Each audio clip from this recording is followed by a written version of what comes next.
एक लड़की थी जो कृष्ण जी की अनन्य भक्त थी। बचपन से ही कृष्ण भगवान का भजन करती थी, भक्ति करती थी। भक्ति करते करते बड़ी हो गई। भगवान की कृपा से उसका विवाह भी श्री धाम वृंदावन में किसी अच्छे घर में हो गया।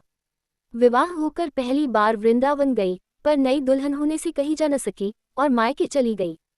और वह दिन भी आया जब उसका पति उसे लेने उसके मायके आया। अपने पति के साथ फिर वृंदावन पहुंच गई। पहुंचते पहुंचते उसे शाम हो गई। पति वृंदावन में यमुना किनारे रुककर कहने लगा, देखो शाम का समय है, मैं यमुना जी में स्नान करके अभी आता हूँ। तुम इस पेड़ के नीचे बैठ जाओ और सामान की देखरेख करना, मैं थोड़े ही समय में आ जाऊंगा, यही सामने ही हूँ, कुछ लगे तो मुझे आवाज दे देना। इतना कहकर पति चला गया और वह लड़की बैठ गई।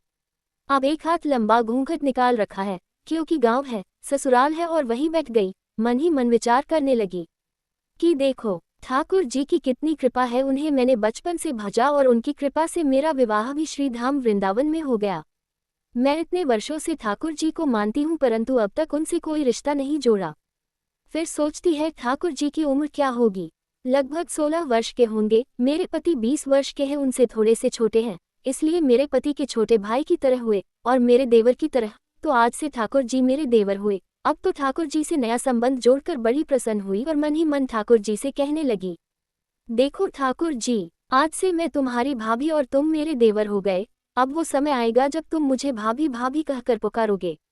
इतना सोच ही रही थी तभी एक 15 वर्ष का बालक आया और उस लड़की से बोला, भाभी भाभी। लड़की अचानक अपने भाव से बाहर आए और सोचने लगी, वृंदावन में तो मैं नहीं हूँ, ये भाभी कहकर कौन बुला रहा है। नई थी इसलिए घूंघट उठकर नहीं देखा कि गांव के किसी बड़े बूढ़े ने देख लिया तो बड़ी बदनामी होगी। अब वह बालक बार बार कहता, पर वह उत्तर न देती। बालक पास आया और बोला, भाभी तनिक अपना चेहरा तो दिखाया दे।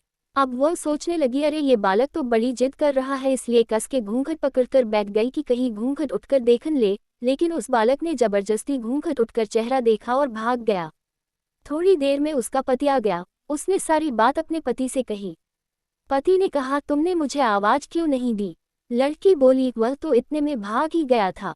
पति बोला, चिंता मत करो, वृंदावन बहुत बड़ा थोड़े ही है, कभी किसी गली में खेलता मिल गया तो हड्डी पसली एक कर दूंगा, फिर कभी ऐसा नहीं कर सकेगा। तुम्हें जहां भी दिखे मुझे जरूर बताना। फिर दोनों घर गए। कुछ दिन बाद उसकी सास ने अपने बेटे से कहा, बेटा देख तेरा विवाह हो गया, बहू मायके से भी आ गई, पर तुम दोनों अभी तक बांके बिहारी जी के दर्शन के लिए नहीं गए, कल जाकर बहू को दर्शन करा कर लाना। अब अगले दिन दोनों पति पत्नी ठाकुर जी के दर्शन के लिए मंदिर जाते हैं। मंदिर में बहुत भीड़ थी।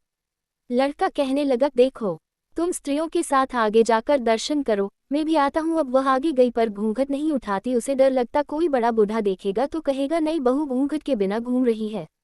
बहुत देर हो गई। पीछे से पति ने आकर कहा, अरे बाबली, बिहारी जी सामने है, घूंघट काहे नाई खोले। घूंघट नाई खोलेगी तो दर्शन कैसे करेगी। अब उसने अपना घूंघट उठाया और जो बांके बिहारी जी की ओर देखा तो बांके बिहारी जी की जगह वही बालक मुस्कुराता हुआ दिखा। तो एकदम से चिल्लाने लगी, सुनिए, जल्दी आओ जल्दी आओ। पति पीछे से भागा भागा आया। बोला, क्या हुआ। लड़की बोली, उस दिन जो मुझे भाभी भाभी कहकर भागा था वह बालक मिल गया। पति ने कहा, कहाँ है, अभी उसे देखता हूँ। तो ठाकुर जी की ओर इशारा करके बोली, ये रहा, आपके सामने ही तो है। उसके पति ने जो देखा तो अवाक रह गया और बोला, तुम धन्य हो, वास्तव में तुम्हारे हृदय में सच्चा भाव ठाकुर जी के प्रति है। मैं इतने वर्षों से वृंदावन में हूँ, मुझे आज तक उनके दर्शन नहीं हुए और तेरा भाव इतना उच्च है कि बिहारी जी के तुझे दर्शन हुए। अगर आपको मेरी वीडियो पसंद आए तो लाइक करें और चैनल को सब्सक्राइब करें और कमेंट में जय श्री कृष्णा लिखना न भूलें और ज़्यादा से ज़्यादा शेयर करें। जय श्री कृष्णा।